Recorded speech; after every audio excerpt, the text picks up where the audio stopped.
Hey folks, you are back listening to Liberty Unfiltered here on K98 Talk. I am your host, Steve, and with me is Lily. Hi. Hey. Good evening. So, we are here tonight to talk a little bit about Anarchy. If you're listening out there and you want to join us in the chat room, just go to K98talk.com. There is a link that'll take you directly to the chat room. Join in on the discussion, and I guess we'll have some fun tonight, hopefully. Yeah, hopefully. But, as I was saying, we're going to be talking about Anarchy. We're going to talk about what it isn't, what it is, and how to make it work in modern society. That's right. Yeah. So, Anarchy. Let's dispel some myths. What is it not? Make it fairly simple here. Anarchy does not equal chaos. It is not constant rioting, or it's not like living in some sort of Mad Max society like people would have you believe. And it's definitely not without rules. One of the things people don't understand, I gather, is that there is a difference between law and legislation. Law being a mode of behavior, I guess, that people adhere to based out of some, whatever you want to call it, a sense of morality, a sense of religious institution, whatever it is that makes people follow a certain pattern of behavior. Right. Whereas legislation are legal statutes, rather, that are established by legislators, of course. Right. What else is Anarchy not? Well, there will be no hierarchy, so it's not about having these certain supposed authorities telling everyone what they're going to do, and making rules for everyone. It's about voluntary association. And so everybody in the community would agree upon the rules and laws for the community. Right. Anarchists we're not against rules. It's not about having no rules. It's about having no rulers. Right. And then there's this, of course, there's a group of people that tend to think that anarchy is this unachievable utopian society. Right, and we're not unrealistic. We know people are people, and people don't always behave morally, and they're not always good to each other. But, of course, there would be ways to handle those instances if they came up. I think they'd be less likely to happen in an anarchistic society than they are in the current. Right. A lot of people tend to... one of the arguments that I always end up in is that people say that anarchy couldn't work because people are without compassion, and they'll just go around killing people. And then, they'd basically be a cesspool of society. But my thought on that is if people were so without compassion or so, blinded by lawlessness, so to speak, then where was I going with that? No, if people were like that now, what's going to stop them from doing what they want anyway? I mean, we have law, we have legislation now, we have rulers now, and there's still murder, there's still robbery, there's still war, so... Right, in fact, the state is the cause of that. Right. You don't hear about anarchists running around starting wars and blowing up societies and, killing people with drone strikes. It's the governments have actually killed far more people than citizens have killed each other. Right. I mean, if you want to take, for instance, something like war, a lot of murder going on in war, obviously, and if you want to look at it that way, government is the leading cause of death. Yeah, they are. There's an interesting statistic I found about that, and I'm looking for it right now. I think it's the late political scientist R.J. Rummel termed this democide, and based on his research, he came up with an estimate of 262 million victims of democide, which is the murder of any person or people by their government, including genocide, politicide, and mass murder. So 262 million people have died because of governments in the last century. That's a scary thought. Yeah, really scary. So people worry about anarchists, but we're not the ones who are causing all this death and destruction. Right. Now, Stefan, I always pronounce his name wrong. Molyneux had something to say about what anarchy isn't, I guess, if you could look at it that way. Yeah, he has a book. It's actually an ebook available online for free on his website called Everyday Anarchy. And he points out that it's just really the simple recognition that no man or woman or group is wise enough to come up with the best possible way to run everybody else's lives. So no one should be able to enforce on you their idea of marriage partner or compel you to follow a certain career. They shouldn't be forcing any kind of preferences on you. You should be able to do all that. We make those decisions by ourselves now. We choose our partners. We choose who we want to, be friends with. We choose our occupation. So in a lot of ways, we all are already anarchists anyway. Right. Well, and like I think you had mentioned, Alan Thornton said that the law or the jungle has laws too, and the jungle does not have legislators. Right. They don't have rulers there. And he elaborated on that and said, the government's a man-made invention. It's not some natural phenomenon or special creation of God. It's an invention, just like the light bulb or the radio.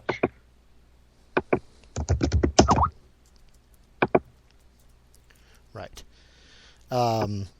So, I think we got a pretty good idea of what anarchy isn't. It's obviously not some sort of continuous riot and chaotic society that has no rules, which, it's kind of like that now. It seems like the more rules we have, the worse it gets. Everything is... Right. Yeah. But how about we talk about what anarchy is? Now let's kind of put this in the mindset of somebody who either has no idea what it means, number one, or somebody who has been indoctrinated by the state or somebody else as to what they think it is. Right. But let's go ahead and talk about what it actually is. A very, very a good way to start it would be basically just kind of defining it. It was, the word anarchy comes from a Greek word, which is very simple. It just meant without rulers.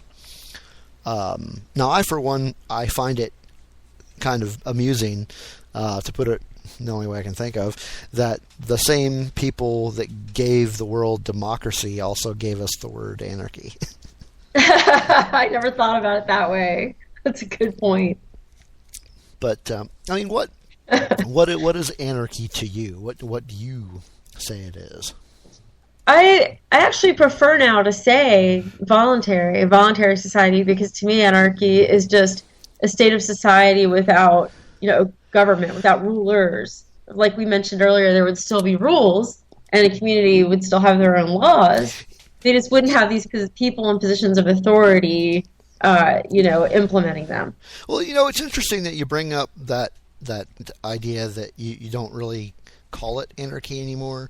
And instead of calling, a lot of people have chosen to use the word voluntarist or voluntarist Right. in its place. So if you look at it that way, has the word anarchy gotten an anarchist and anarchism gotten such a bad rap that the word itself is beyond redemption?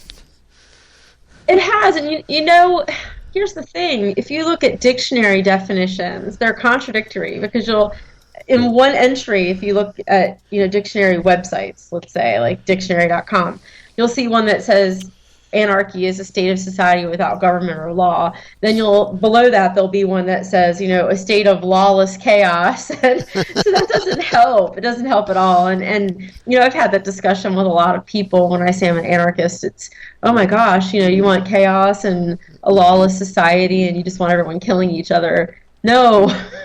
So, yeah, it's the word, unfortunately, has gotten a bad rap. Definition of it I like. I like the definition that I read in an essay by Emma Goldman, where she defined it as social, economic, and spiritual emancipation of the human race. Yeah, I like really that definition. That. I like her writings. yeah, definitely. Her basic, the idea is just it's just a world without kings, without dictators, without presidents. It's just, it's life without rulers. Right. Very, very simple. Yeah, she viewed the state as, a tool of control and domination, and as anybody who's paying attention knows, that's true. That's what it's come to. Well, and another thing is that a lot of people live basic forms of anarchy in their life every day and don't even realize it.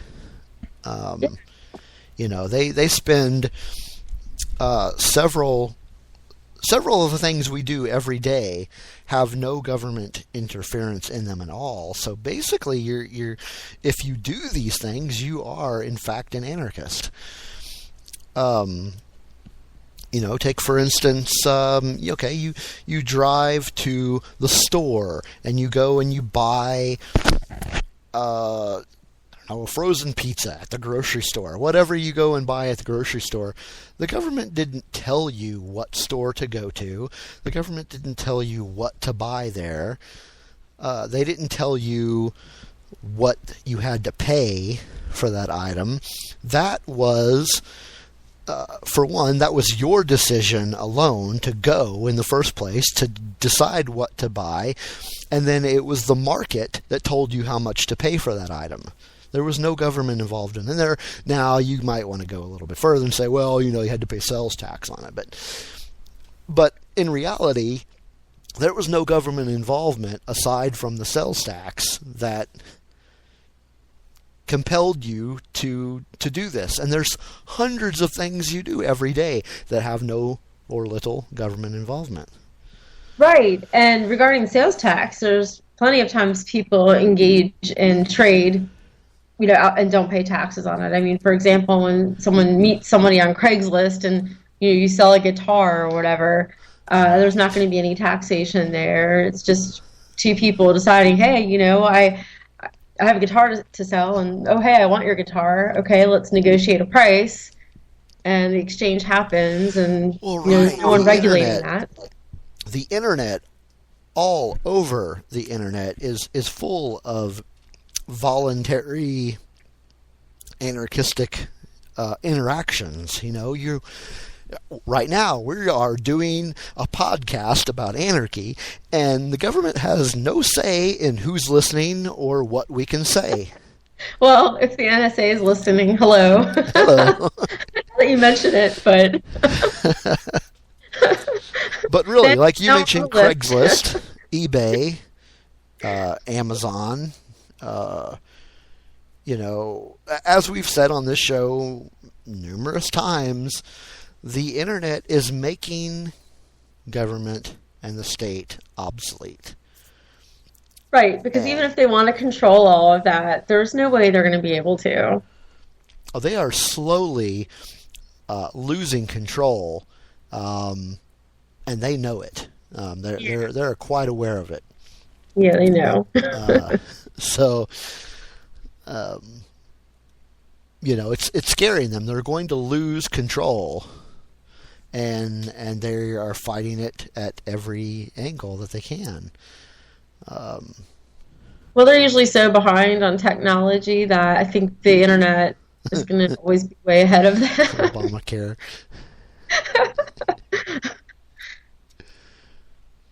Right. Yeah. So we all, every day, most of our lives are representations of anarchy. I mean, we choose who we interact with. We choose who we buy things from. We choose what we want to do for a living.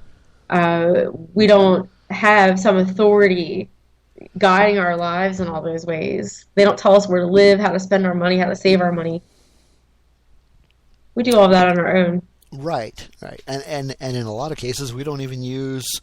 a lot of people don't even use federal currency anymore. I mean, the whole cryptocurrency thing is blown up, and people are using Bitcoin and other forms of cryptocurrency. Right.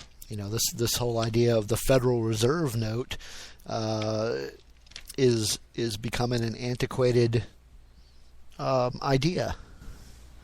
Yeah, it sure is. That'd be a great topic for another show, huh? Yeah, it would. You would. Bitcoin. I know a lot of people have questions about that. But another thing, I mean, we get into, what anarchy really is, and it kind of leads into examples of when it has worked or how it's already working.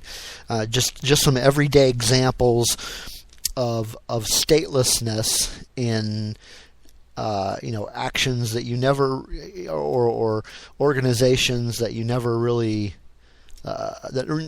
think of. For instance, Robert Murphy did a lecture about the economics of a stateless society, where he mentioned some real-world examples of what he referred to as mini stateless societies that are already in operation. Mm-hmm. The one that really jumped out at me, just didn't cross my mind until I heard him talk about it, was Disney World. Oh, really? Here's Disney World. You have this self-sufficient, self-sustaining kingdom, if you want to call it. They have their own, security. Right. The whole thing obviously is privately built. The government didn't have any hand in building that, despite what Obama might say. I was just thinking that. But you have... you go into this place and they have everything that you need. They have security. They have food. They have parking. They have hotels where you can essentially live while you're there. It's all self-sustaining and essentially no government involvement. Same thing with like cruise lines. Cruise lines are essentially floating cities that provide their own services. That's true. If you think about it, if you're on a cruise, how is the government involved in that? Aside from, again, we get into taxes. Yeah. Right. But yeah, you are essentially on a self-sustaining, self-sufficient floating city, and the government does not provide any services on a cruise line or in Disney World. Yeah, that's a good point. I've never thought of those examples in that way. I had never really thought of them either until I heard this lecture. It's right there in front of your face, but obvious. Some other examples that are not quite as large examples, I guess you could say, would be like office parks. In other words, corporations that have these big campuses, Right. that provide their own type of services, such as security, food courts, parking services, for their employees, because you've got your employees that go in here, and they don't necessarily want them to leave that area, so they provide them everything they need right there. And then when they do leave, for the night, they have, in a lot of cases, they have security that will escort them out to their car. Right. So there's no need for any government police force to be involved in this. So, I mean, you could even say like one of these giant modern hotels. I was in Malaysia several years ago, and really we had no need to ever leave that hotel, because you had restaurants in the hotel. You could eat. You had like a barbershop. You had cleaning services. You had banking services. All of the stuff was inside the hotel. You had entertainment, because they had their own, like the hotel owned this like a nightclub where you would go and you'd drink and listen to music and whatever, and so you never had to leave this hotel. So a lot of hotels have become like that, where everything is right there. You have no need to leave. So again, they have their own security. So another example of why you don't need a police force in a system like that. So why couldn't we have this type of society in these mini stateless societies like we have there, on a more global scale? Well, I think we could. It's a good question. I think, again, a lot of people, unfortunately, what I've seen is people assume that everybody else is bad, or that a lot of people are really bad and have bad intentions, right, and that the world would just erupt into chaos and everybody would kill each other and steal each other's things. And, I'm not naive. I don't think that all humans are inherently, very good people all the time. But I also think that under ordinary circumstances, most people are reasonable and decent. Most of us are. I mean, people already do all these examples we've given already, organize themselves in their communities without someone telling them how, or watching over them to make sure they're not hurting each other. I think, most of us want to take care of each other. Yeah. I mean, like I was saying earlier, if people are really that bad, if people are so bad that we cannot trust them to rule themselves, why aren't there more dead people? Right. Yeah. I mean, like we were saying a little while ago, governments have killed far more people than your everyday citizens have.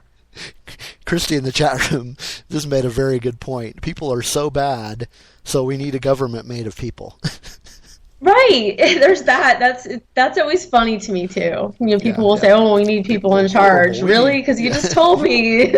but you just said that people are bad. So let's choose a bunch of them and let them be in control. That's a great idea. Yeah, let's choose these people that want to be in positions of power, which should be suspect to begin with. Yeah, exactly. I want to lord over you. Well, wait a minute. I don't know. Let's talk about this. That itself, and it's funny because it's not like, okay, if you take someone like Donald Trump, for example, who's already really wealthy, he wants to take a job. What does the president earn now? $400,000 a year or something? A lot less than Donald Trump does. Yeah, exactly. So you've got all these people, and most politicians are millionaires. So you've got these people who want to be in positions of power. Why? You have to ask yourself, why does this person think that they are qualified to tell the rest of us what to do and how to run our lives? Right. Like, what qualifications do you have to be our king? Yeah. Like remember in the GOP debate a couple of weeks ago, the guy at the beginning of the thing actually said, "We're going to choose our next king." Yes. Who's going to be our next king? I was like, oh my gosh, that is disturbing. He actually just said that. Yeah, and he, I don't know. He didn't seem to be joking, really. Yeah, I mean, it's like he didn't even bother to correct himself. Right. He's like, oh, geez, this guy's Maybe silly. it's all just funny to him. Maybe it's a mockery. I don't know. Yeah, sort of funny. He's really an anarchist. But then, the biggest arguments you've got, of course, or not maybe the biggest arguments, but the arguments you're constantly going to hear, the what ifs, what if, who's going to build the roads, is the big one, which is just a big joke because, the government doesn't build the roads now. They subcontract it out to companies.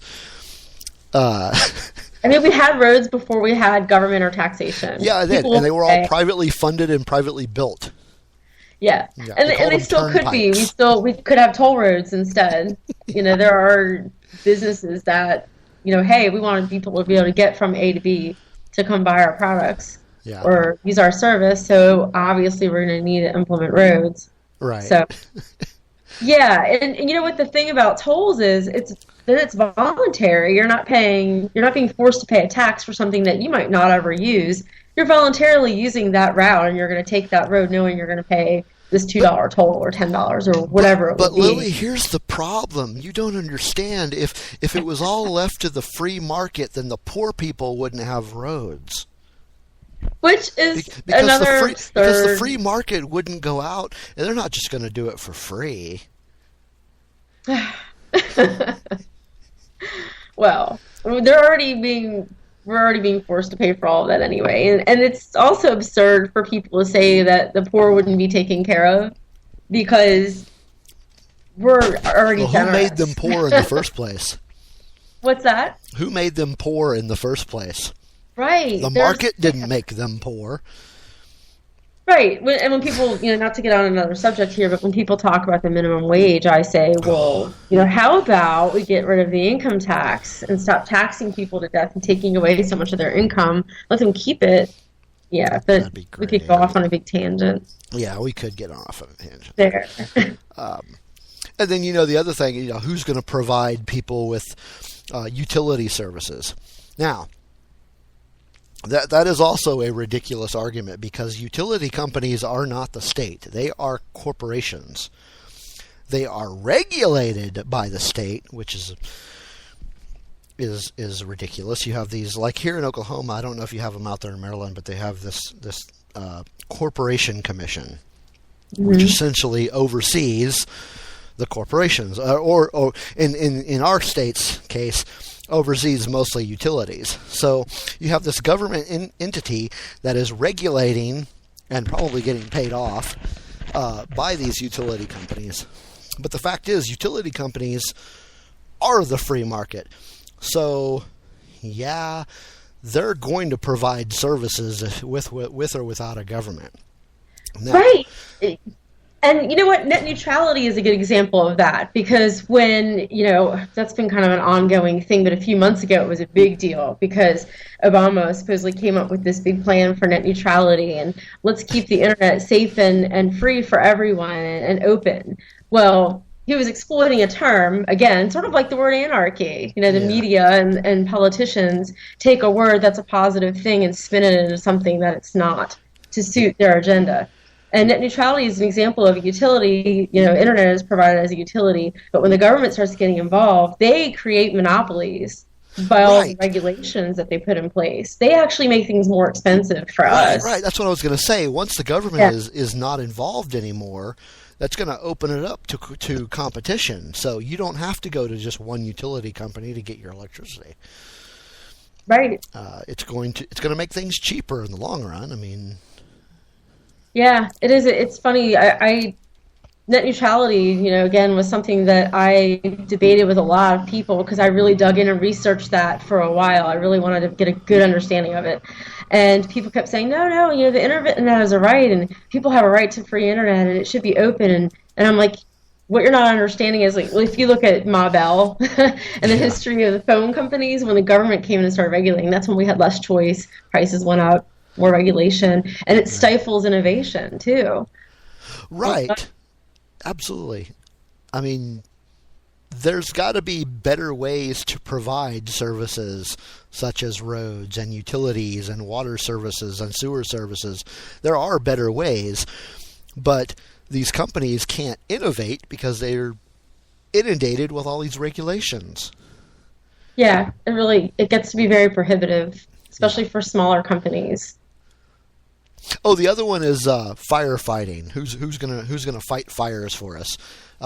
If you understand and know your history, firefighting actually started as private business.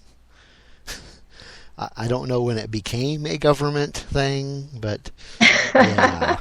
Well, the government takes over everything, right? Exactly. I mean, the first roads and railways were private, and government came in and, hey, wait a minute. Yeah. You guys can't do this without us. We need to be involved. Their hands into anything, yeah. We need our hands in everything. Right. Yeah. So if you... Well, and look at taxes. I mean, taxes are income tax specifically. I don't want to get too general. Income tax is really a relatively new invention of government, at least here in the United States. I mean, it didn't start until 1913, so it's less. I mean, it's barely 100 years old. Right. Yeah, and the thing is, like, I think the government solution to everything is more taxes. They're obviously not good at managing money, right? Right. We pay more and more taxes. I read an article a couple of months ago that said the average American pays 47 different taxes. That doesn't surprise me. And it was just including everything from income tax to sales tax. But, think about all like when I moved to Maryland from Virginia, I had to pay an excise tax on the value of my car just to get it registered in this state. Yeah. Yeah. So they're nickeling and diming us for what? I mean, and people, when people talk about the roads, something else that irks me about that is, I don't know about where you live, but where I live, it's a pretty expensive area and the taxes are high. The roads are awful. It looks like there was a mortar attack on this road that I take here to get to the next city. It's horrible. And, I'm inclined to think that privatizing that and getting the government out of it altogether would be better. Oh, absolutely. I mean, the taxes here aren't terribly high. I mean, they're there, so that's a problem. But they're not as high as, say, California or Massachusetts or the larger liberal areas, but even then the roads are still crap. Yeah. Even in the more, if you want to call them the more affluent areas, I live in Edmond, which is north of Oklahoma City and is considered a slightly more affluent area than Oklahoma City. But the roads suck here too, so it's really bad. And I've also noticed something. I used to live in Southeast Virginia, and it's a much lower income area than Northern Virginia near DC. But when you pay Virginia taxes, you're paying Virginia taxes, it's state tax. But they spend more money on the roads up here, in Northern Virginia where there's a lot more money than they do in Hampton Roads. I mean, in Hampton Roads, I had to get tire insurance because there were so many potholes from all the storms down there that I was constantly getting flats. So when I bought a new car, they said, "Do you want tire insurance?" And I said, "Yeah, actually, I do. I do," because the roads were that bad. Yeah. So the roads is just not a good argument. When people bring that up, I just kind of laugh. I say, I don't know about where you live, but where I am. Yeah. Yeah. Well, Christy makes an interesting point that these arguments based on how we'll get products and services, the free market's going to provide those. Those are the easy ones to answer. But the hard questions about how a stateless society could work is, who would provide national defense? Right. Now, that is a difficult question to answer, I think. And there are theories, I guess you said, because America's never been a stateless society, really, except, before England came over and ruined it for the Indians. But you've got to think that in a free society, without centralization, and this is probably going to sound a bit like a rant, because I may be bouncing around here with this idea. In a free society with no centralization, you've got a totally decentralized society. So basically what you've got is a bunch of, let's just call them villages or communities. But in a free society, you've got to imagine that people are going to be armed, for one.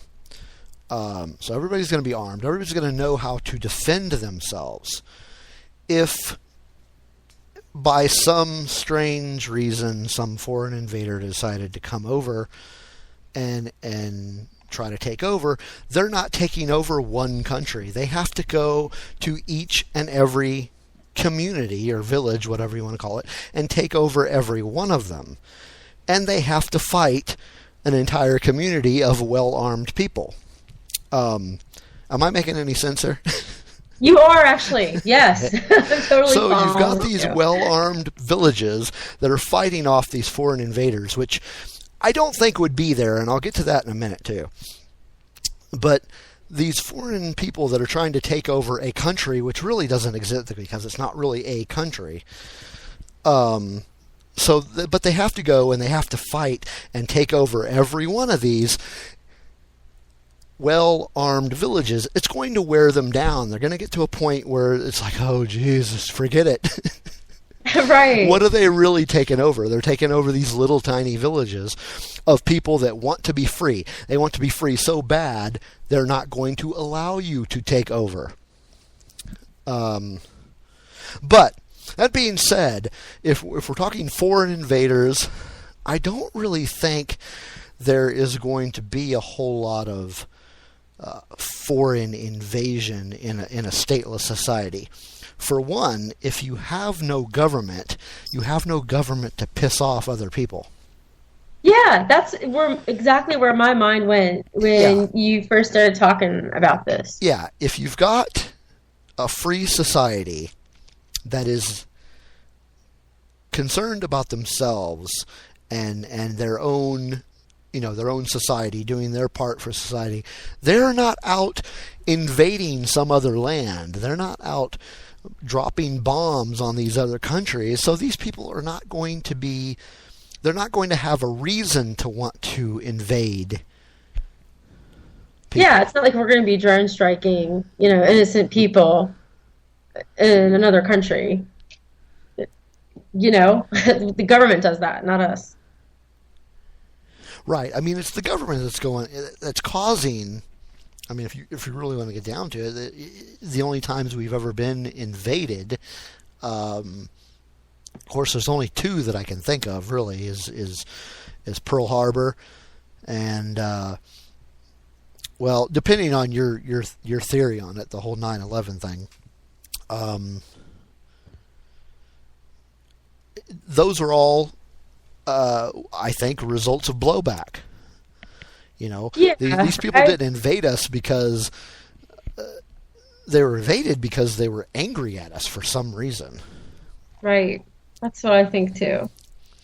We got a big thread here going on in the chat room, so let me look over it. There might be a question in here. Private citizens and local voluntary militias would provide defense. I agree. All property would be private anyway, and the owners would defend it. I agree. Yeah, I agree with that too. Yeah, I mean that's what I'm getting at. You're gonna have these smaller, decentralized communities that are going to defend their own. Either everybody is going to be armed, and I think everybody would to some extent, everybody's armed, and then possibly, like Shane might be pointing out here, I might be reading him wrong, but if you're talking about these local voluntary militias, basically each community would have its own voluntary militia defense to provide defense for their community. Doesn't necessarily, I don't think necessarily have to be voluntary. They could be hired. Sure, they could be hired, and you also do already see in a lot of communities that are, too far away from the local police stations, or communities who just really want to help each other, where they have sort of their own neighborhood watch. I lived in a neighborhood in Southern Virginia that was like that. We had people in the neighborhood who watched out. The area was getting kind of bad in terms of crime, and so we all watched out for each other, watched each other's houses. A lot of my neighbors were armed because it was Virginia, and it's really easy to own a gun there. Right. Yeah. But I mean, essentially, society would be organized into these smaller, decentralized communities that would take care of themselves, and there's little. I just don't foresee any sort of chance where one community would start a war against another. I mean, if you're talking about a free society, people would not act that way. Right. What would be the reasons for it? And they would know, like they already say about, criminals have been interviewed before and have said the thing they fear most is an armed homeowner. Right. So if you know that everybody in that society is armed, I don't think you're really going to go. I mean, unless you're just, have some sort of extreme reason, but I don't think of any. I think the biggest challenges that we have trying to explain how it work or to those that have been indoctrinated with status mentality is there's really two. There's two main challenges. There's very few historical examples. Very very few documented societies like that. So you can't really explain too far into it, well, it worked here or where it worked, giving people real world examples of actual societies, other than these mini stateless societies that I talked about earlier. But there are some historical examples. Do you actually know of any of those? Yeah, actually, I have an article pulled up that has a list of anarchist communities and countries. So there are also community projects. I mean, you even have, what do they call the one in the Free State Project in New Hampshire? Oh, yeah. Community. Of course, they have, I don't know what they do about taxes there, but I can guess. Yeah, I actually read about New Hampshire. It has some of the lowest taxes. Yeah, it's supposed to be a good place to live. Yeah. Yeah, there have been other countries. There are little areas now that are not governed. And there are parts of the world where there is no governing authority. Where you people move just to kind of Somalia? What? Why don't you move to Somalia? Oh gosh, yeah. If I hear that one more time, I'm gonna rip my hair out. I mean, really. That is a very ridiculous argument. Okay, I'll do that when you go to North Korea. All right, yeah. How about it? I'll go to Somalia if you go, to North Korea. Yeah. Oh man. Now, I mean, the one example that I always hear about is medieval Iceland. Yeah, that's actually on the list that I have. That's one of them. And that went on for, 300 years, I think. Yeah. What's referred to as pre-conquest Ireland is another example. And when they say pre-conquest, I am guessing they are referring to before they were taken over by the British Empire. Yeah. That's how I understand it too. Yeah, I mean, it was a lot of, that was mostly like tribal societies. Mm-hmm. Much like, a lot like Native American tribes, because I've actually heard them used as an example too. Oh, that is a good example. Yeah, because you had all these different, they were not centralized. In the for the most part they weren't. You had some that were. They didn't really have military alliances. I mean, not until they didn't really get that way until the British came over and took over most of their land. Right. But before that, I mean, I was having a conversation with somebody about this weeks ago, about how their tribes weren't really, there wasn't like a true hierarchical system, and when they referred to the chief was more of like a wise man, like somebody that they went to for guidance, not necessarily somebody that was ruling over them. Right. Yeah, and let's see.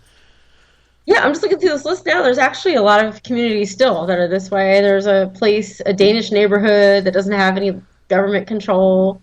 There are actually a lot of examples. I just posted a link in the chat. Yeah, I just clicked on that link.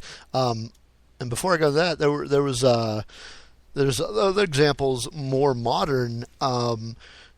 If you don't really read too much into history, there were anarchists during the Spanish Civil War, and there were anarchist communities during that.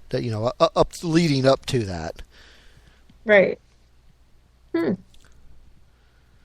see. Well, plus, I mean, even when people do say, "Oh, how would this ever work?" Do you have good examples of it working? Yeah. If that's not acceptable to them, I would just say, well, just because we don't have it all figured out, doesn't mean it's not a better model. It's still more ethical and more moral than what we have. And nobody is. I mean, well, I'll say nobody, but I am not saying, that it would be a perfect society. I don't know if it would be a perfect society because we've never lived in that type of society. But quite honestly, it's got to be better than what we have now. Right. Yeah, that's what I think. I think more and more people are starting to see that. I see it happening. Yeah.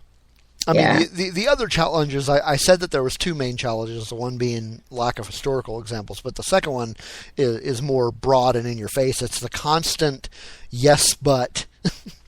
Yes, but. These endless questions about how it would work. And, for instance, there's the how would criminal justice and how would... I lost my train of thought. Contract enforcement, those sort of things. How are those going to work? How are the courts? What are we going to do to replace the courts and the police forces and whatever you want to call those? Which is, I'd kind of like to wait until our next hour to get into those, so maybe we can talk some more about these historical examples before we go to break. Okay. I'm looking at some of these that might say... Now you've got these that say ungoverned communities. Boy, this one in the autonomous Shinmin region, that didn't last very long. I wonder what happened there. Even a maid government, I don't. Yeah. Can't have this. People can't govern themselves. Can't govern themselves. What the hell's wrong with these people? Drop City. Oh, this looks interesting. The first rural hippie commune. Yeah, that sounds like fun to me. Look how long it went. It went over 10 years. Yeah. I wonder what happened to that one. Let's probably try to find out here. It says. Oh. It looks very... Drop City. They evolved out. I don't get that. Huh. It was in. It looks like it was based out of Colorado, which doesn't really surprise me that they would right. be there.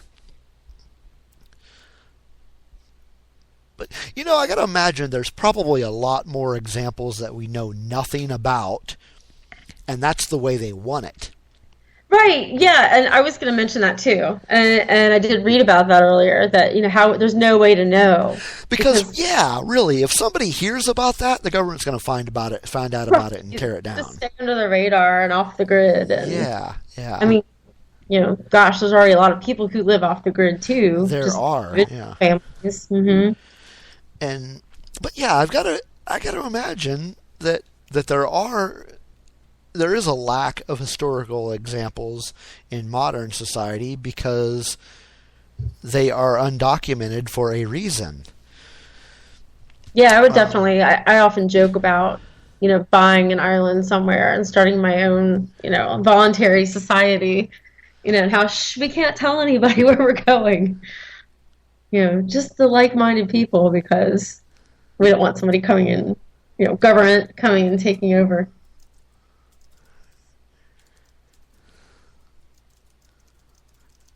I'm looking at one of these mentioned because there's a couple on here that seem to be open-ended as far as how long they lasted. And the one that I'm looking at right now is the Rebel Zapatista Autonomous Municipalities. I don't even see that on the list. I like the name, though. Well, I see it. The Zapatista movement is based. I mean, it's in Mexico, and Zapatista was he was a revolutionary. Emiliano Zapata was his name. So Zapatistas are people who, obviously, they what am I trying to say? Rebel? Well, they this guy's been long dead. They emulate him. He was if he would have been alive today, he basically would have been considered an agorist. Oh, okay. Yeah, so he was the leader of a part of a faction during the Mexican Revolution. And so the Zapatistas basically kind of see themselves as his, like ideological heir. I see. So reading off of, now, I do not condone in any way getting all of your information from Wikipedia. I want to point that out right now. It's a good start. Right. But there are books out there. For the citations, and I check them to make sure they're... There are these things called books that you should go out and read. Yeah. But, for purposes of time here, I'm reading over this Wikipedia article. So these municipalities are small territories controlled by... Well, there's part of the problem, though. They're controlled by somebody. Okay, we won't take it word for word. Controlled by Zapatista support bases in the Mexican state of Chiapas, whatever that is. So there are no commanders or people in positions of authority. So not really controlled by anybody, I guess. Well, they're autonomous. They're coordinated by autonomous councils. And I guess they still have to fight against the government. It says here they fight for land rights, housing, fuel supply issues, administering justice. That's got to be interesting. I'll have to read more about those. I was about to say that. Looks like something. Autonomous municipalities. And then here's one here that says it started in 1965 in California, and it's called Slab City. Yeah, the RV desert community. RV desert community. That I don't want to live in California, but that would be interesting. California, as I call it. Yeah, if we could move that somewhere else, that'd be great. But yeah, it seems like a lot of these are just these communities of people that are essentially living off the grid. Which would make sense as to why You don't hear about them. Yeah. Because they want to be off the grid.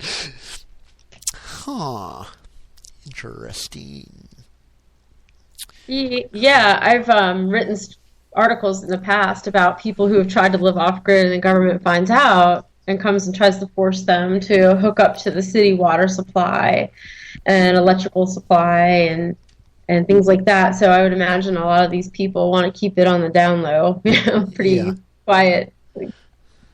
So who knows how many are really out there? How many are really out? Yeah, how many are actually out there? That would be interesting to know, and how to get in contact with these folks. Well, we're going to, I think, take a break. Okay. Because we're coming up on the end of our first hour. When we get back, we can talk about some ways that a stateless society would work for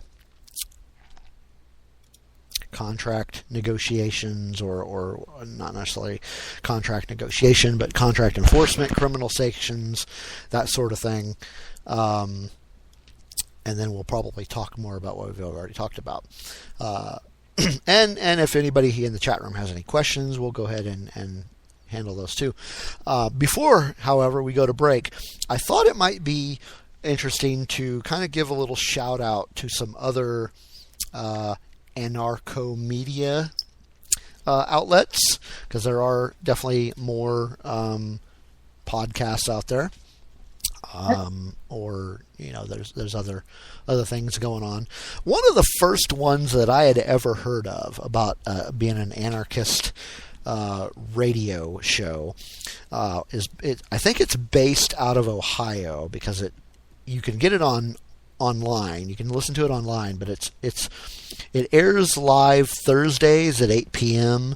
out of Columbus, Ohio on WCRS 102.1, and the name of it is Street Fight Radio.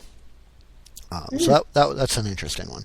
But there are others. There is the one that you and I just recently started listening to is Freedom Fiends. Yeah, That's they're fantastic. So you can check them out on Twitter at Freedom Fiends. It's spelled Feens. There is also The Art of Not Being Governed. I'm not sure if that's actually a podcast so much as it is. In fact, I don't think it's a podcast at all. I think it's just a website, isn't it? I think it is just a website. They have a Facebook page and a Twitter account as well.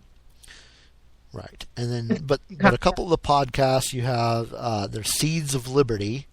That's a good one. And you can listen to them. I'm pretty sure that is just a podcast. They have a Twitter page where you can read about them. But the podcast you just find at theseedsofliberty.com. And then the last one is actually a podcast that they do on YouTube called Bring Your Own Anarchy.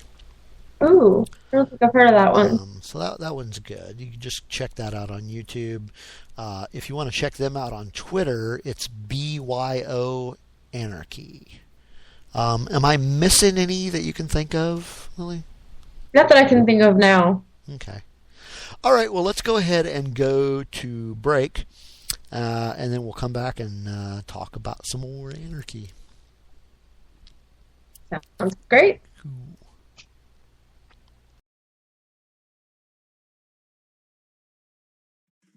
Hey everybody, this is Jason, host of According to Me. I'd like to invite you to check out my show. It's a 2-hour show that lasts 60 minutes in... Listen, I hate to interrupt, but one thing I can do is read off a script. Just say, let me be clear a lot. It works. President Obama, I can handle this. It's a radio promo. I'm not green. I've done this before. Did someone say green? Now, Al Gore is here. Listen, I'm just trying to record a radio promo. Do you mind? Now, do you say good things about me on the show? No, not at all. But if it makes you feel any better, I rip on Republicans just as much. The AM radio frequencies give off very high levels of radiation. Look, my show show is on the internet, which you invented. I mean, can I just do my promo? I got a pen. I can veto that, you know. I know you got a pen. It's not a law. It's a radio promo. Listen, just listen to my show. Barack Obama and Al Gore hate it, so you're going to love it. Here's an executive order. Don't listen to his show. He doesn't like me. He's racist. And he doesn't recycle either. That's it. I'm done. It's According to Me, Wednesdays, 10 p.m. Eastern, right here on K98 Talk.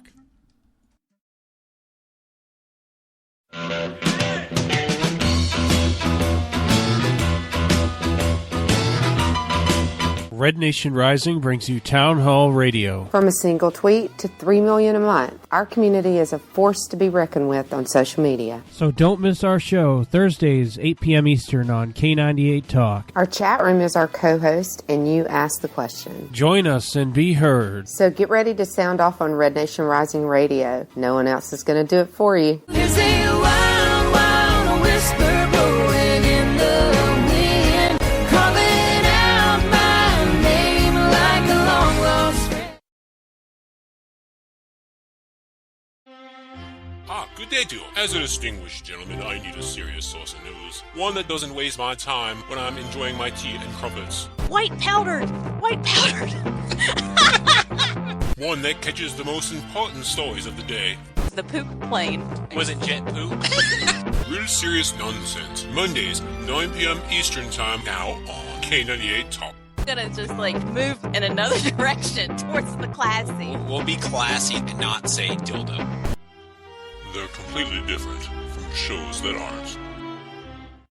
Tune in to America Off the Rails with Rowdy Rick Robinson every Saturday at 7:30 a.m. Central Daylight Time on iHeartRadio, K98Talk.com, and Blog Talk Radio. Rick, a conservative who's not afraid to say what's on his mind, tackles the issues that threaten to derail our nation. So join him every Saturday morning at 7:30 to get your daily dose of the truth as he tries to keep America from coming off the rails. Are you conservative in a world of liberal? Yep. Mm-hmm. Well, you're not alone. Hey, I'm Daniel Stafford, host of the Stafford Voice, and I'd like to invite you to tune in each Monday, 10 p.m. Eastern, where I'll break down the events of the week, and together we'll learn about how they affect you. So, sit back and get ready for the good, the bad, and the ugly of talk radio right here on K98 Talk. K98 Talk is expanding its lineup for 2015. This means we are expanding our advertising base. Whether you're a startup trying to push through to the next level or an established business trying to supplement your advertising budget, web-based advertising is a solid investment.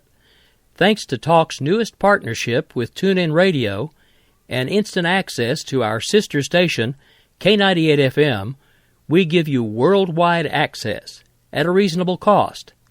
Interested parties should email us at sales@k98fm.com.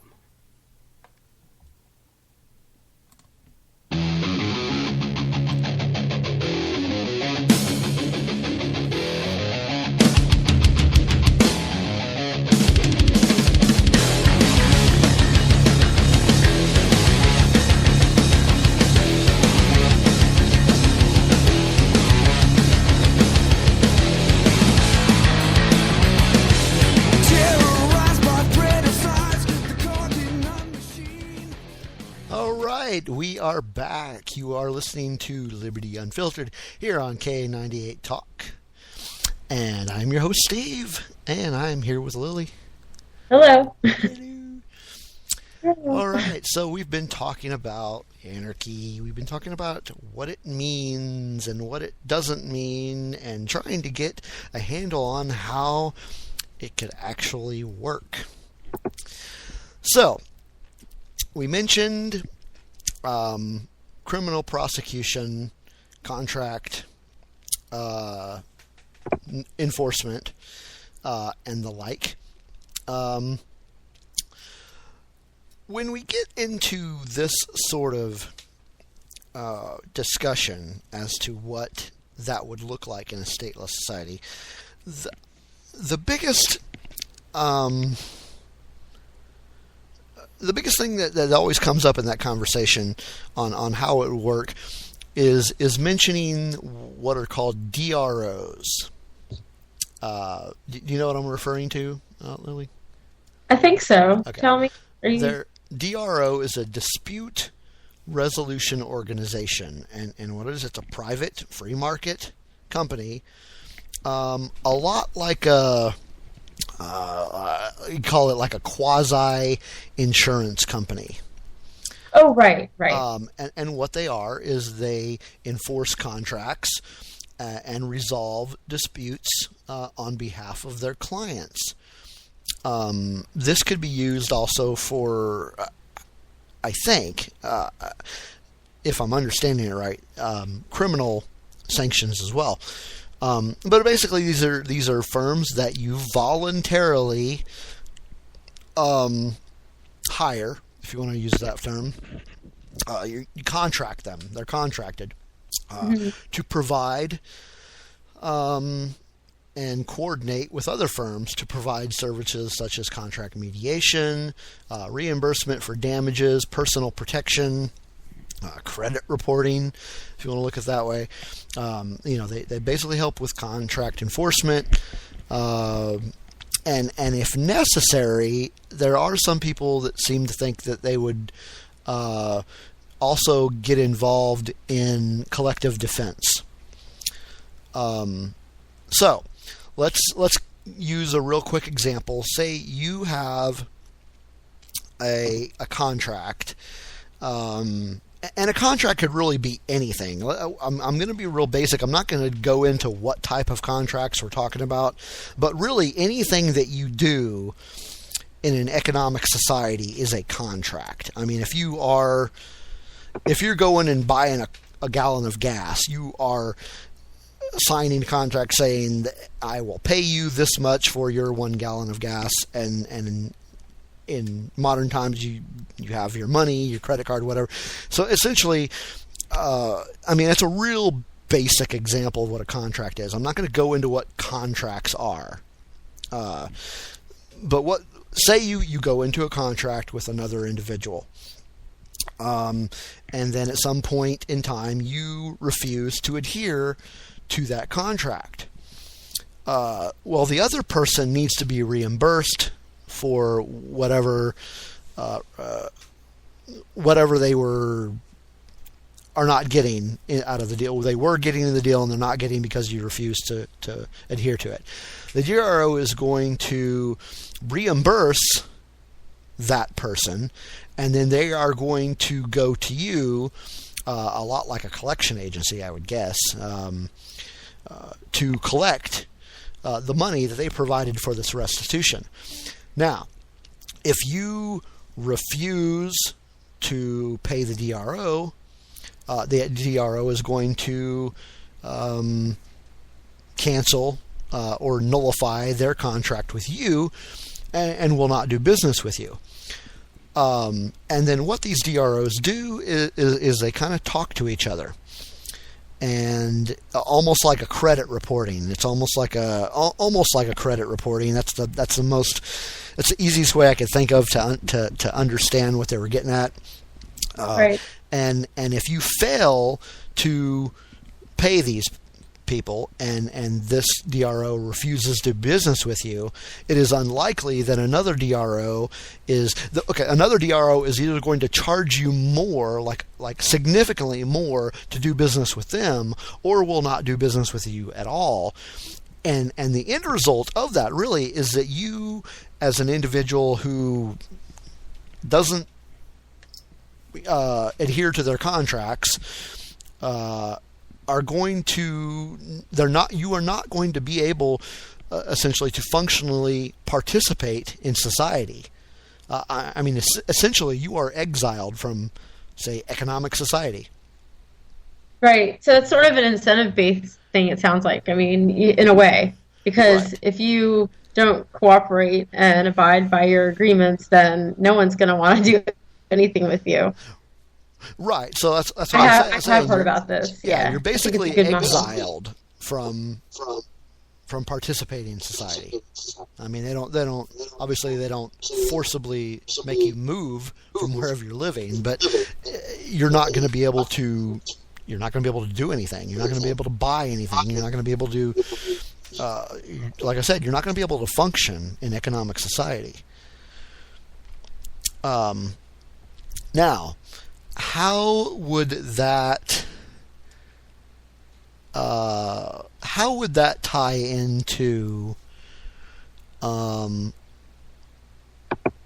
criminal victimization?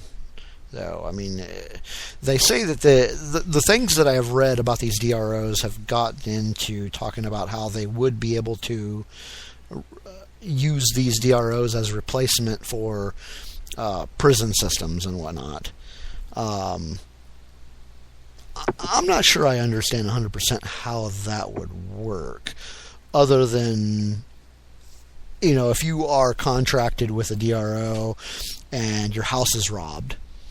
I guess they could, like an insurance company, they're going to provide restitution for whatever was lost.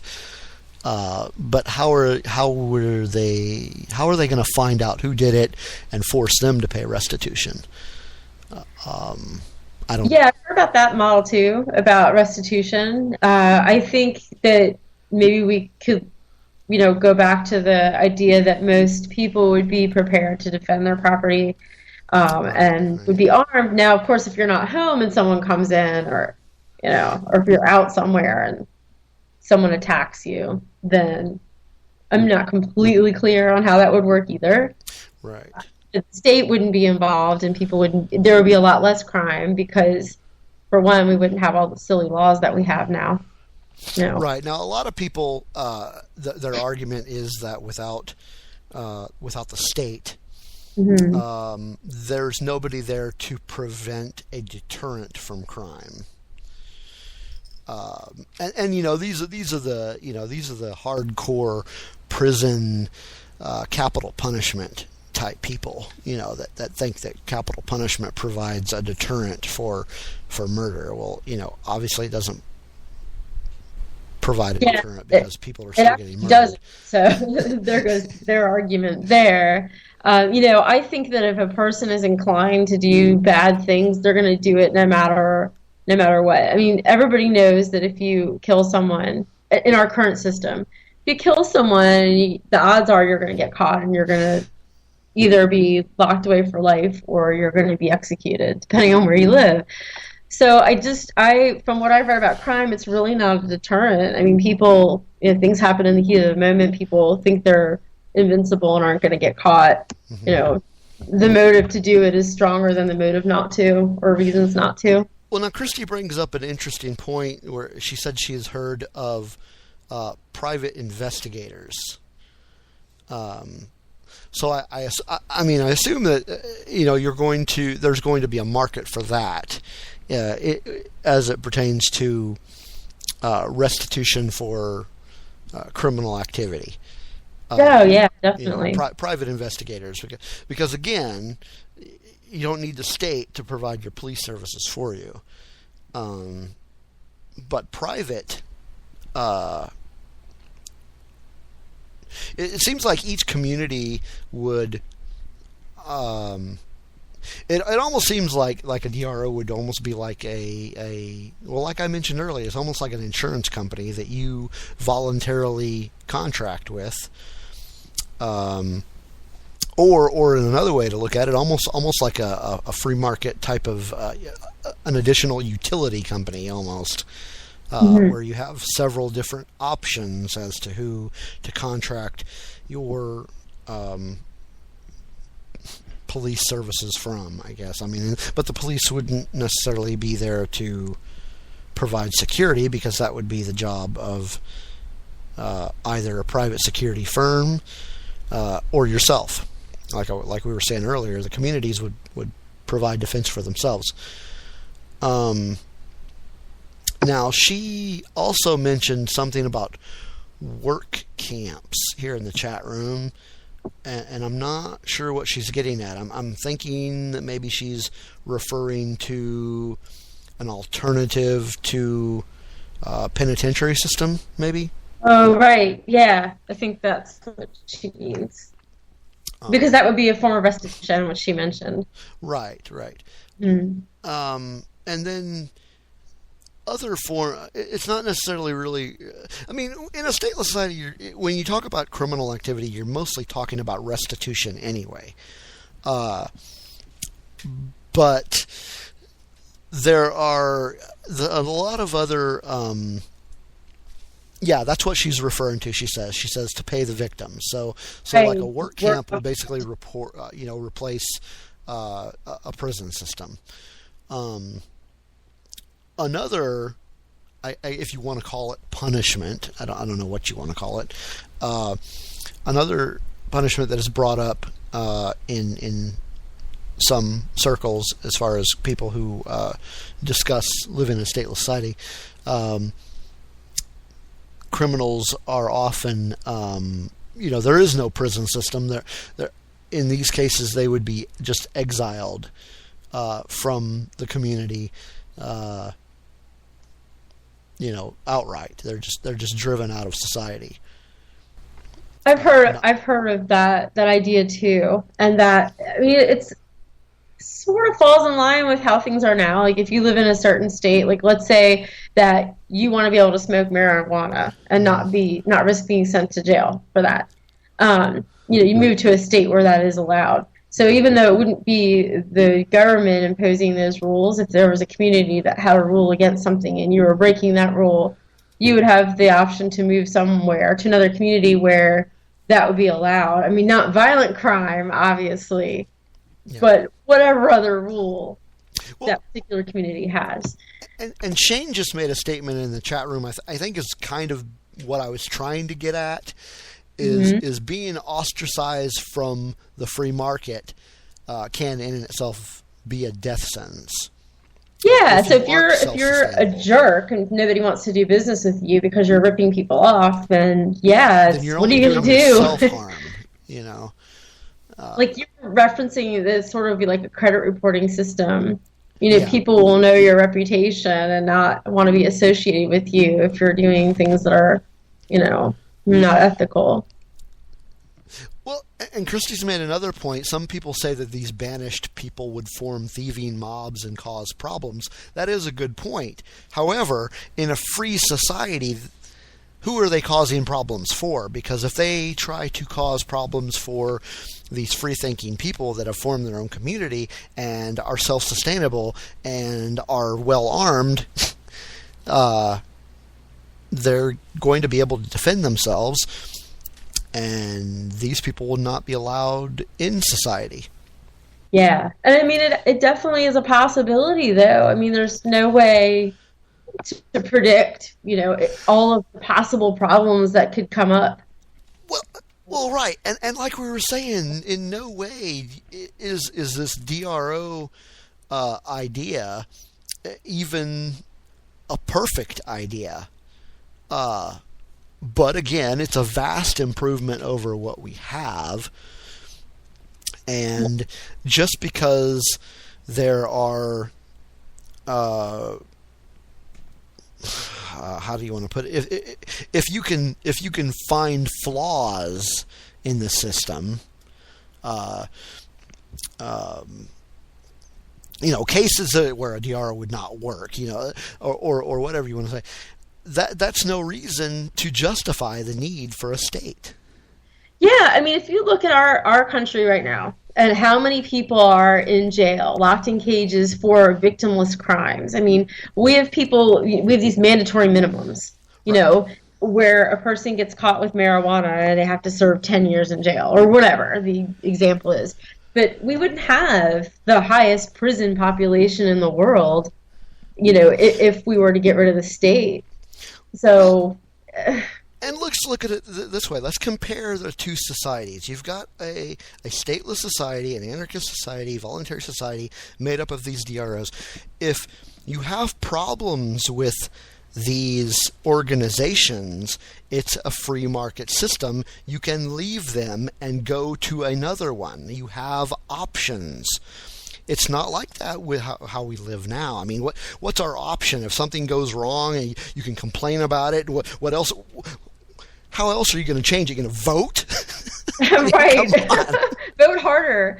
Yeah, vote exactly. harder. You know, this kind of have the option to move to another society or work with your community to change something that you thought wasn't working. Right. You wouldn't have all these laws on the books that, you know. Right. With a society that is less centralized, you know, it's decentralized. There's going to be a lot more. What's the word I'm looking for? There's wow. This is how my mind works, folks. It'll come to me in a second.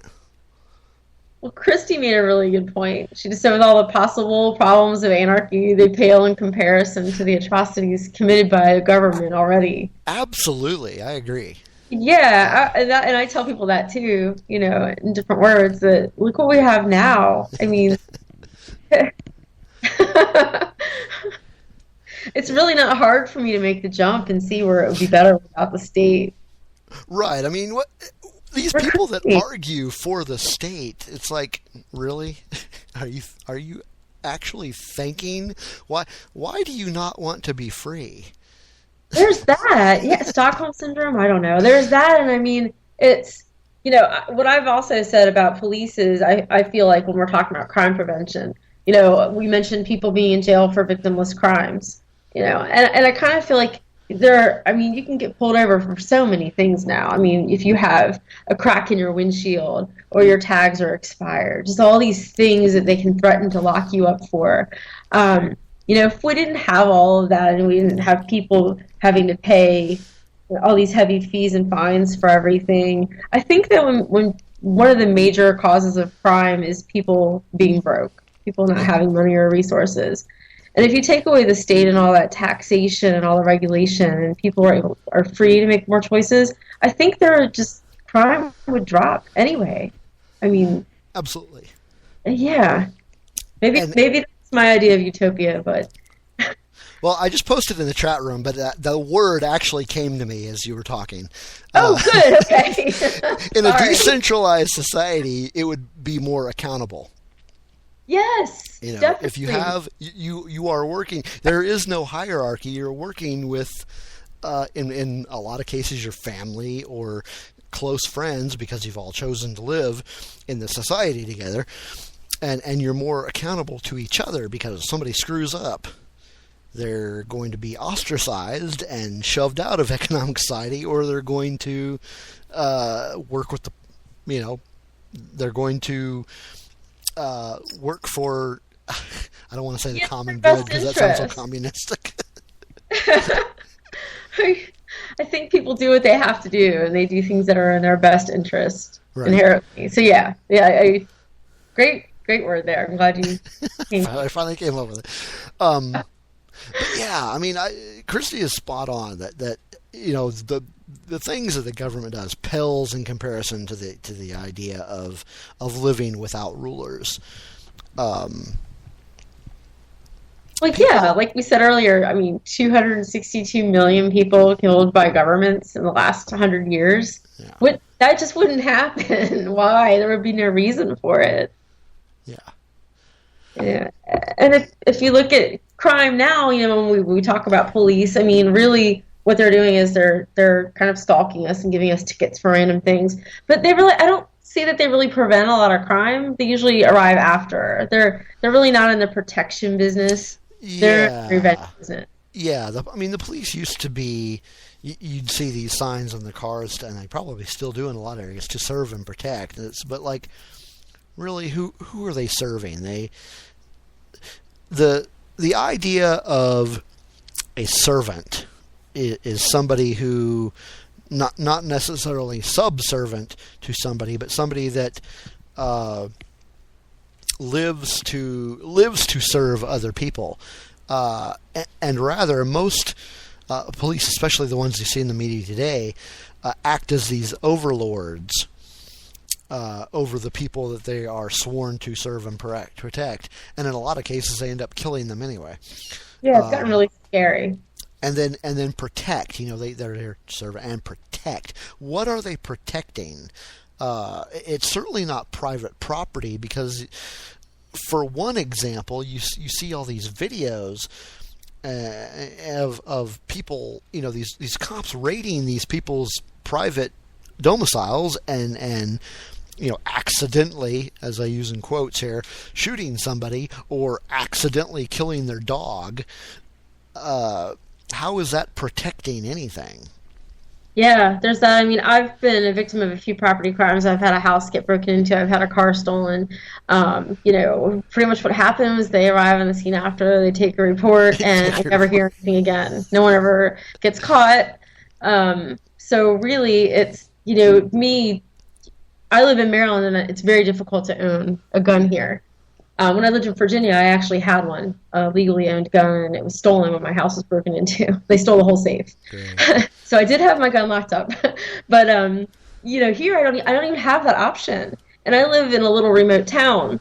And, if something were to happen here, I'm kind of defenseless. And I just put that out there for anybody who wants to come and rob me. But I have ninja skills, though, really. Lots of martial arts. But anyway, yeah, it's just kind of, I think that an armed society, as they say, is a polite society. And if my neighbor's armed or I'm armed, you're a lot less likely to come here, which in turn reduces the need for police. And I think that's how these communities would work, is if everybody is armed in this kind of society, there's going to be less likelihood of somebody coming to rob your house or somebody trying to come over and murder somebody. And when that does happen, maybe, I don't know, maybe we should look into this idea more about the work camps, because that sounds like an interesting idea. How would that work? But then again, how would it be any different from the current prison system? It sounds to me like it would be a more humane option. It wouldn't be, like, if you look at jail and just how abysmal life is in prison, at least it would be something that would be, humane, and they would be working, but I think that they would have more of a normal life. It wouldn't be violent. Like, prison is just such a violent place. Yeah, and it breeds more criminal activity anyway. Right. I mean, you get into that type of system and more violence. But it sounds almost like, you could say that basically you by committing this criminal act, or this act against the community, because we don't have legislation, so what's going to determine what an actual rule is? But I digress from that. If this person commits this act, say murder, rape, whatever you want to call it, whatever criminal act you want to talk about, then putting them in this kind of facility would also, they're almost like they're voluntarily becoming an indentured servant. Yeah, well, that's true. I say voluntarily, but if you've, I don't know. The prison system is definitely something that has to be thought out by people smarter than me. Yeah, I think that probably, how it would work is you would know, living in a certain community, what the repercussions are going to be if you break a rule. Yeah. You're going to know that up front, sort of like with kids in school. You tell them, this is going to be the consequence if you break this rule. This is what you're going to have to do. Yeah. So I think adults, most of us are inherently good and want to work together. And, the bad seeds, if there were any, would be dealt with in whatever way the community deems necessary. Yeah. Hopefully that would be nonviolent. Definitely. Yeah.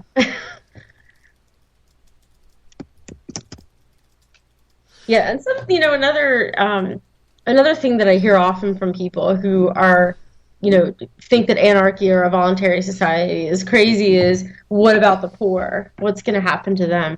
And we touched on that a little bit when we were talking about roads, and how roads would work. Well, let me go back to something really quick here. Steve wants me to cover. Well, no, go ahead and get to what you were talking about, because I think this might actually be more interesting. Oh, okay. Yeah, so the poor. So, of course, people, and, I think it tends to be more Democrats or maybe even libertarians, I don't know, who tend to vote for politicians who support welfare programs. Programs like that are going to take care of people, like Obamacare. Programs that will help take care of people who are in need. So here's my question, though. If you vote for people that are in favor of these welfare programs, and these welfare programs continue, if we have welfare programs, how come there's still poor people? Right? That's a very good point. So there's that. Plus, if those people are all so generous and they care that much about society, then wouldn't that generosity still exist? Outside of the government forcefully taking money from us and applying it to these programs? Because, I looked up statistics on this because I wanted to see. I've heard it said that Americans tend to be very generous. Mm-hmm. And what I found was 95% of families and individuals in the United States donate to charity willingly. Right. And they're very generous. Like, the average contribution per year is almost $3,000. And in 2014, Americans gave $358 billion to charities.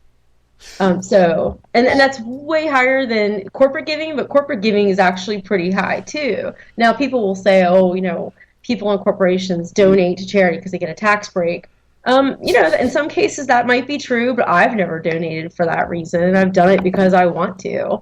Because I see an organization that I like, that I want to support. I don't donate to charities because I'm hoping to get a tax break. Right. I think that's such a... most people I know who do it because they want to help. I think these people basically inherently don't have any faith in their fellow man. Yeah. They just think that without the state, that automatically all the poor people will never get taken care of again. Well, they don't, you gotta ask these people, you do realize that charities existed before the food stamp program. Yeah, sure did. And you know what? On that note, I went to the Stop NSA Spying rally in D.C. a couple years ago, and one of the people I talked to there was a man who is a chef, and he runs an organization. I think it was called Food Not Bombs. I can't remember. Yeah, but we talked about his organization and the history of it, and he said the government constantly harasses him because he feeds the homeless. And they'll tell him that he can't. And then there have been so many cases over the last couple of years of people who have gone out and set up tables and brought food to homeless people and were told by the government, get out of here, you can't feed them. Yeah, and these local governments are making it a crime to feed homeless people. Yeah, so who's the problem? That baffles my mind. But yeah, I mean, local, charities existed before the food stamp program. Food banks existed before the food stamp. I mean, food banks are still huge today, only you don't hear so much about them because they're not the government.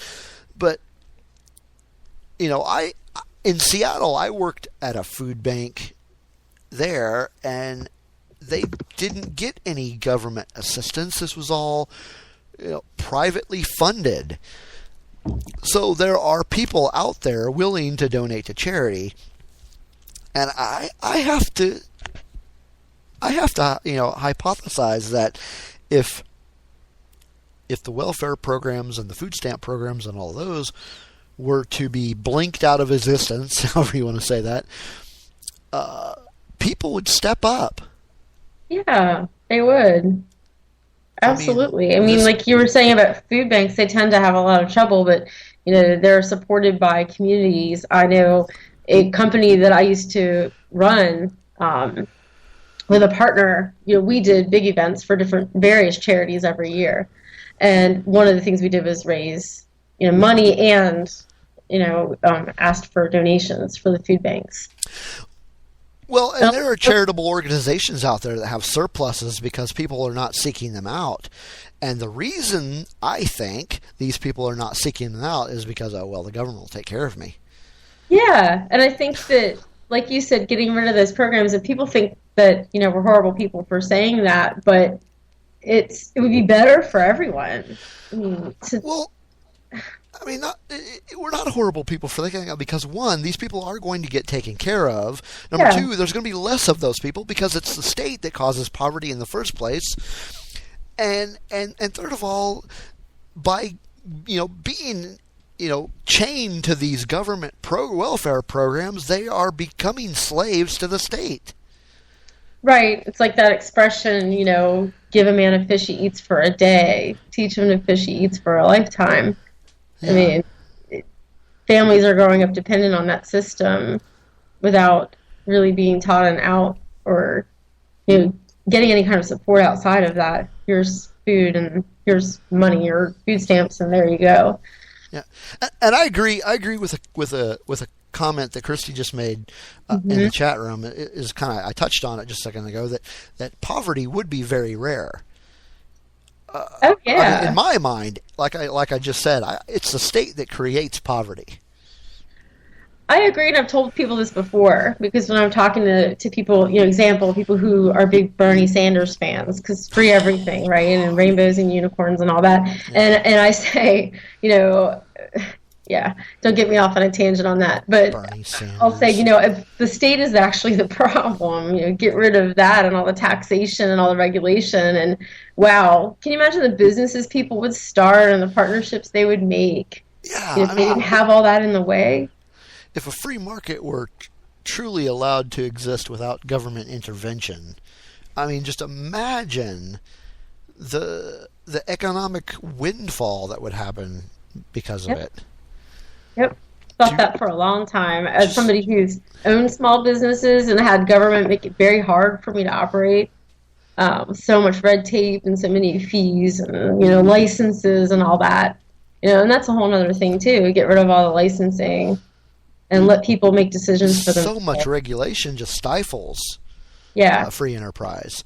It really does. It makes it very... I mean, I owned a very small business in Virginia. It was the fees and licenses and all the certifications and things they wanted me to have was like, really, for what I'm doing isn't putting anybody's... I'm not a surgeon. Like, come on. Well, that it's interesting that actually brings up another comment that I hear often about... in an anarchist society, who would prevent people from polluting the environment? Well, I think that... Without the government, how will there not be pollution? Colorado. What was that? Hey, should we talk about that river in Colorado then? I was to say... all those toxins into...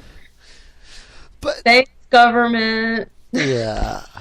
But I guess what they're getting at is who's going to prevent large corporations from polluting the environment? I mean, there could be private companies that do. I don't know. There's always, we can't answer everything, but again, it goes back to that same point that however it will work, will be better than the state. Yeah, I mean, I obviously don't claim to have all the answers. No, I don't either. Not anywhere near. But the idea, really, that we're here is that's a good point, Christy. Reputation is a better motivator than regulations. And then Shane also mentioned private property rights. If the pollution affects your property, then you get into restitution and okay. Right. But. Yeah, I mean, we're just trying to get this conversation going. Like I said, we don't have all the answers, but by podcasts like us and all the others, like Bring Your Own Anarchy and Seeds of Liberty and Freedom Fiends and all these guys, they're opening this conversation to people who, until now, had never heard of it before. Yeah, because, when I started off, actually paying attention to what was going on in the world, I don't know, 10 or 14 years ago, something like that. I would say I was an independent. And then I said, I think I'm more libertarian. One of my neighbors actually said to me, "You sound like a libertarian." And I said, "What's that?" And he told me about it. And so I was interested in the Libertarian Party for many years. And then I gradually came to this, it wasn't an overnight thing for me. So I think that a lot of people have questions that are legitimate and they want to know how this would work. And I think it's good that people are asking. Yeah. Yeah. Because they wouldn't ask questions if they weren't at least a little bit interested. Yeah. You get people thinking, because I have a couple of friends who used to tell me that I was crazy, and now they're asking more questions like, well, I kind of like this idea, but it's hard for me to conceive of a society without government because it's all I've ever known. Yeah. And that's the thing. Like, if you've only known one way of doing things, it's very hard to... I mean, my son, for example, he's 15 and he's homeschooled now, but he went to schools up until last year. And when, I was discussing with family, this is what we're going to do. We're actually going to do schooling at home now. They were just like, what? No, everybody goes to school. That's how you do it. That's how you do it here. And it took a lot of talking because my parents were like, oh my gosh, he's going to, be a loser and, all these worst case scenario fears they had. And it took a lot of convincing, a lot of showing them, there's a lot of statistics that show that homeschooling... He's doing so much better now. Yeah. That could be a concept for a whole other show. I mean... Yeah, that would actually be a good show, but it's just, to me, homeschooling it's anarchy, too. Yeah, exactly. You're taking responsibility for something outside of the current system that everybody is used to. Yeah, not having the government involved in your education is great. But Christy, she says she has all the answers, so maybe she should just take over. I think Christy and Shane have great answers. They should come on with us sometime. So, let's see. Did we have anything else that we wanted to talk about? I wanted to mention, for those that are interested, let me find them in my notes here.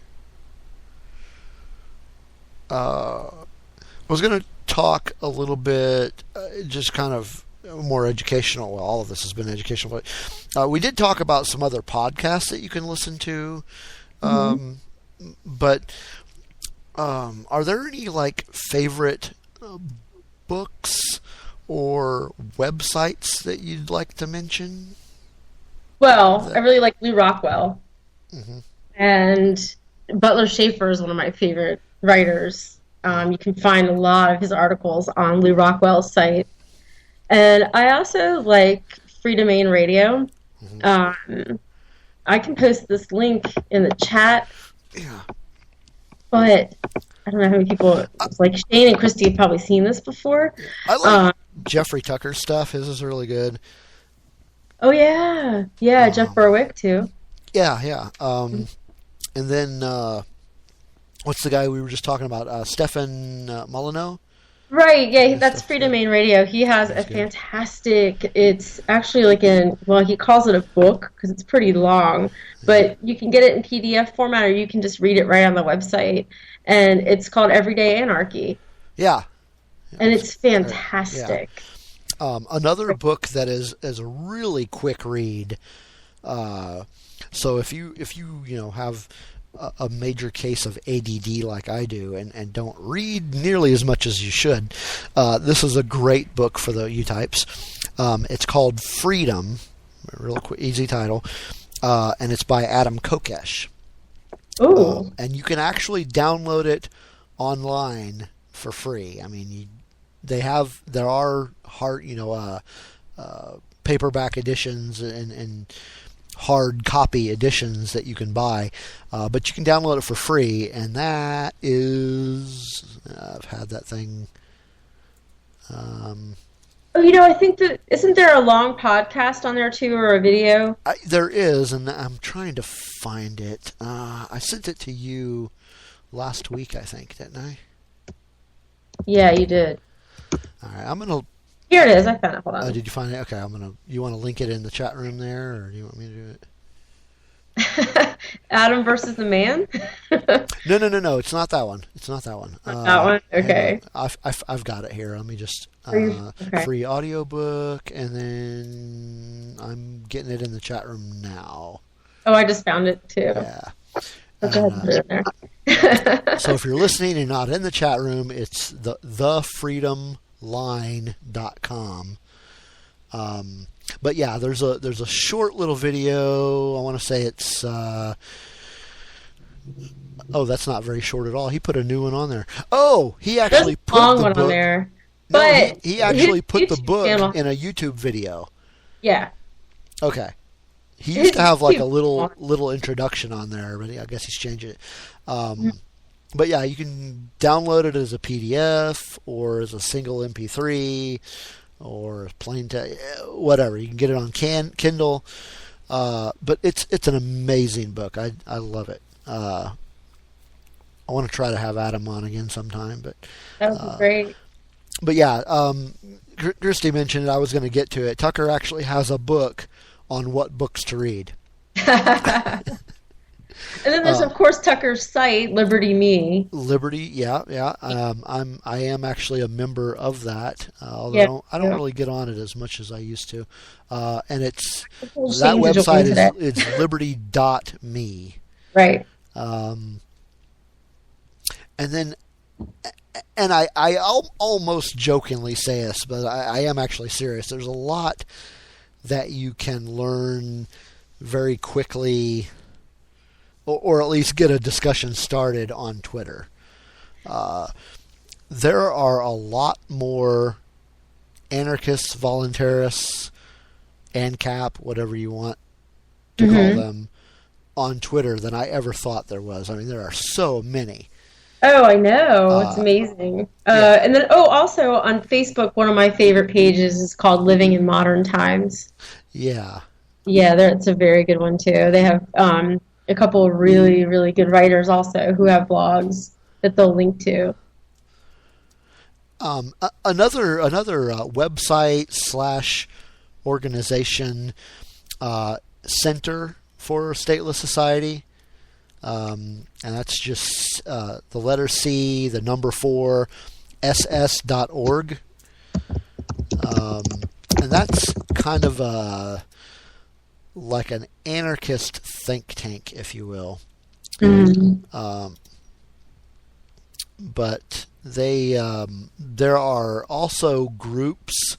There's one in Oklahoma I know called Students for a Stateless Society, and it's based off of the campus of University of Oklahoma.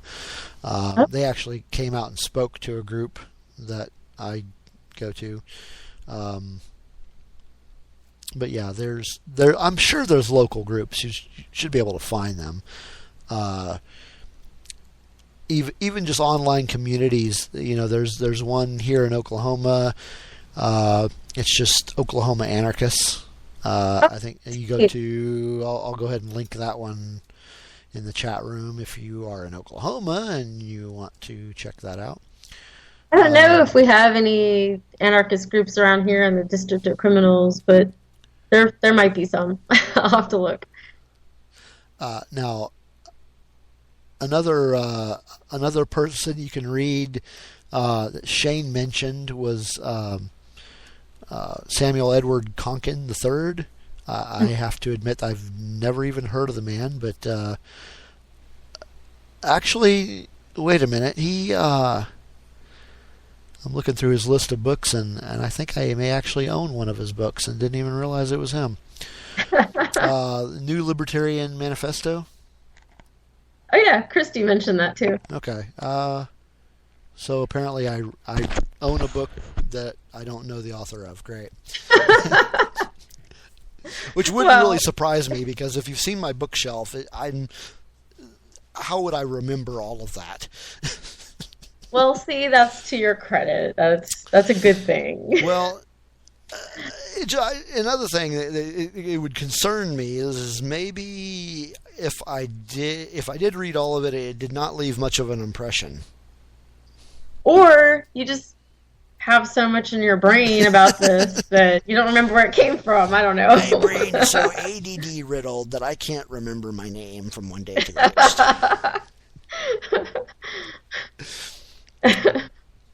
I mean, it's what's interesting is I just really started learning about anarchy and voluntarism maybe 2 years ago, and it was through Facebook. It was through one person who was a friend of a friend. I made some comment about being a libertarian within a conversation, and he sent me a friend request, and then he kept posting about anarchy, and I thought, is this guy crazy? And then I just kept reading his posts, and I'm like, man, this dude makes sense. Like, he's smart, you know. Are you referring to Larkin? Interesting. Are you referring to Larkin?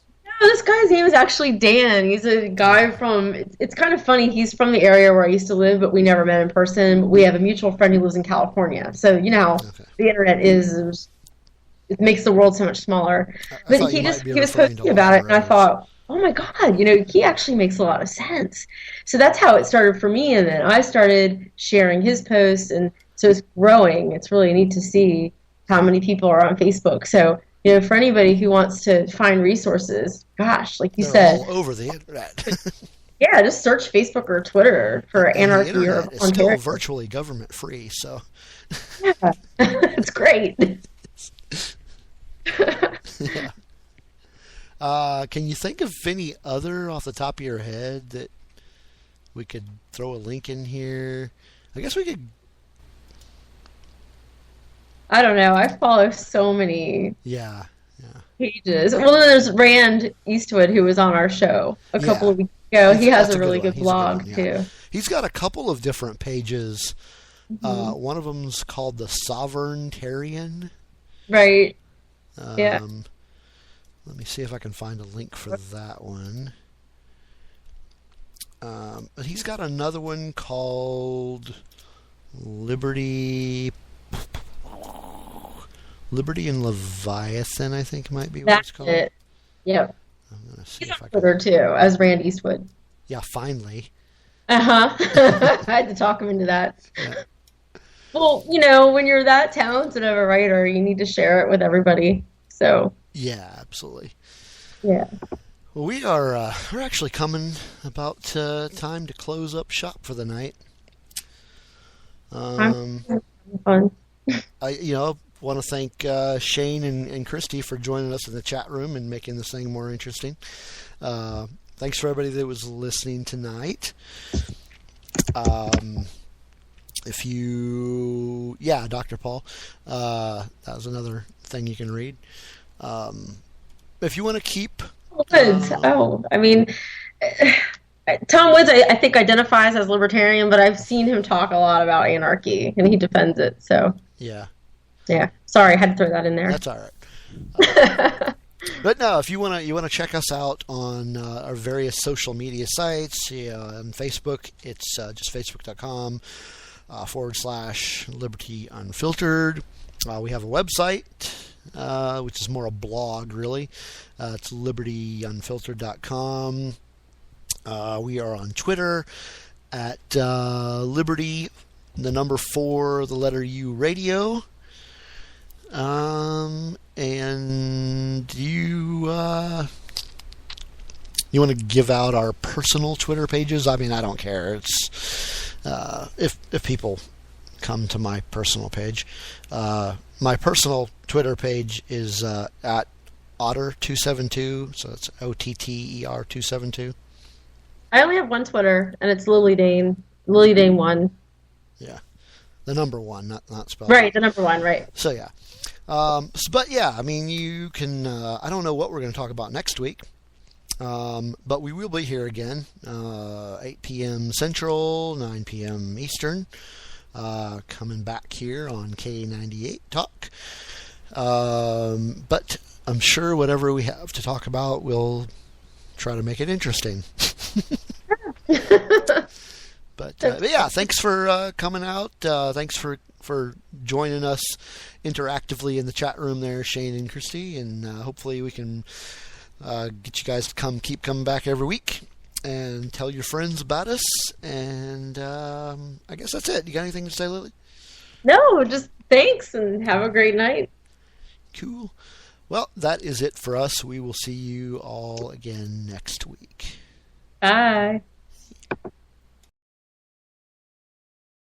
When our water heater broke down last month, it was a nightmare. It took 5 hours for the plumber to show up, and he charged us a couple of $100 just to come out. Then it cost another $1,800 to put in the new water heater. By the time it was all said and done, I felt like I'd been taken. But what else could I do? The smartest thing you can do is get a home warranty from American Residential Warranty. Their home warranties pay to repair or replace all your major appliances when they break, and they will break, and at the worst possible time. Call American Residential Warranty right now for free information on home warranties starting at just pennies a day. Don't wait for your refrigerator to stop running or your ceiling fans to stop turning. Call American Residential Warranty right now. Ask how you can save up to 50% on washer and dryer coverage. Just call 1-800-513-6154. That's 1-800-513-6154. Again, 1-800-513-6154. Call now. Tired of paying outrageous prices for Viagra? Well,